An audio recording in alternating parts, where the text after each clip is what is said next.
Today's video is about how to set healthy boundaries with men. So stay tuned.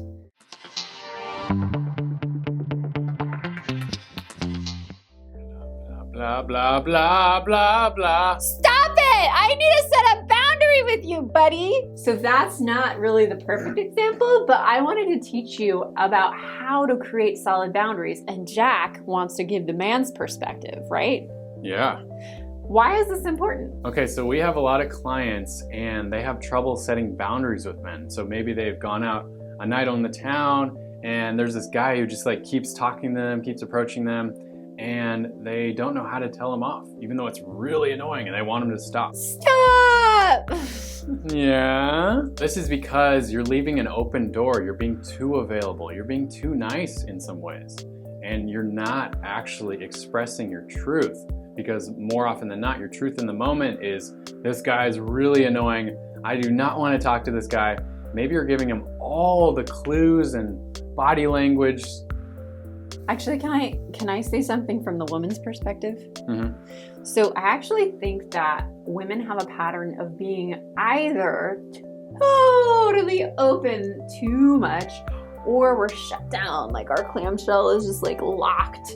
And so we sometimes have potentially twin flame guys knocking on our clamshell, and we can't even like let them in, or we're like feeling it depending maybe the time of the month, and we're just like, woo, I'm feeling great. And then like the wrong guys come in and you haven't been taught how to set healthy boundaries because probably your mom didn't teach you, or somebody maybe invaded your boundaries as a child. So it's not normal. It's not like a habit yet for so many women out there. So that's why it's important. So you can call on the guy that you want versus these random energies that are like, eh. So how do we set healthy boundaries? I don't know. Well, that's great because we're teaching a video on it. So let's share what worked for us. So what worked for me. Well, you probably didn't have the same problem as I had, right? Did you have a lot of really aggressive women trying to get up in your dick? No. Okay, well, I did have experience, if you substitute the word dick with yoni, and it was really intense. And it started happening in around 6th grade when boys start snapping your bra and they start saying things in the back of the band, and you're there like blushing and you don't know what to do, and you want to punch them, but you also want to cry, and you also want to pretend everything's fine. And so then this, evolves to, you're a full-grown woman in your power, and you have this stuff from the past and you don't know what to do. So I want to tell women, I want to tell you, woman, it's okay to be a little bit of a bitch. It's okay to do what you need to do to set a boundary. Eventually, you'll get pretty good at being considerate, compassionate, and then there are times where you kind of do have to be a bitch. If someone's mistreating you, not listening to you, you may even need to punch them. Hopefully not. Hopefully, you don't have any really creepy guys, but you got to do what it takes to protect this and this. Okay. The main thing is to learn how to say no, and that it's okay to say no.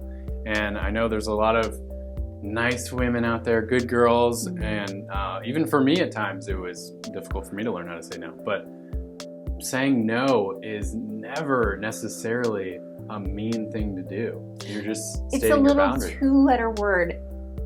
And we get so like, it's like, oh my gosh, how do we say no? It's like, no.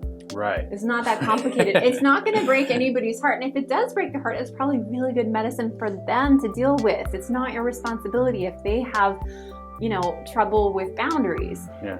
You have to worry about yourself. So envision your aura as a bubble.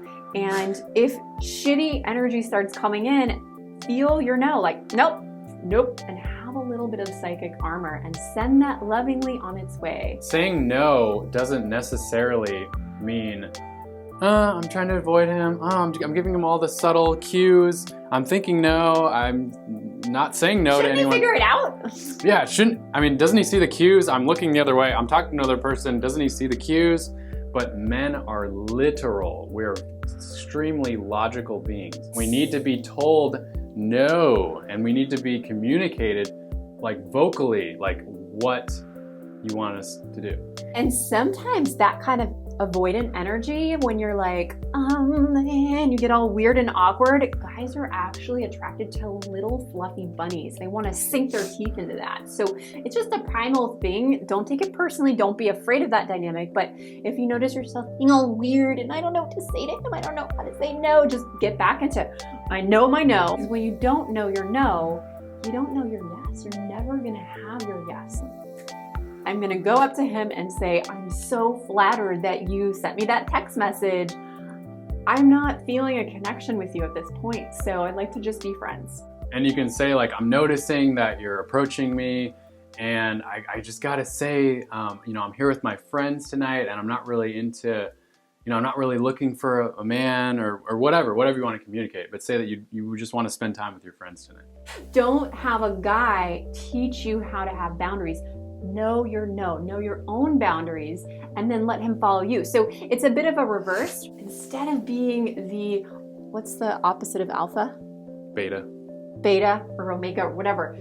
Be the alpha. You gotta be the alpha of your own no. And then he will follow, and he will follow, and he will follow. All the men in your life will follow your yes, your no, and you'll have the yeses close and you'll have the no's out there. I know how hard it can be to own your no, which is why it's so important to clear out your blockages that are keeping you saying yes to the wrong people. That's why we've created a 75-minute webinar training. It's called Bring in Your Beloved Now. Avoid the 3 tragic mistakes that keep you stuck, lonely, and heartbroken. We hope to see you soon and subscribe.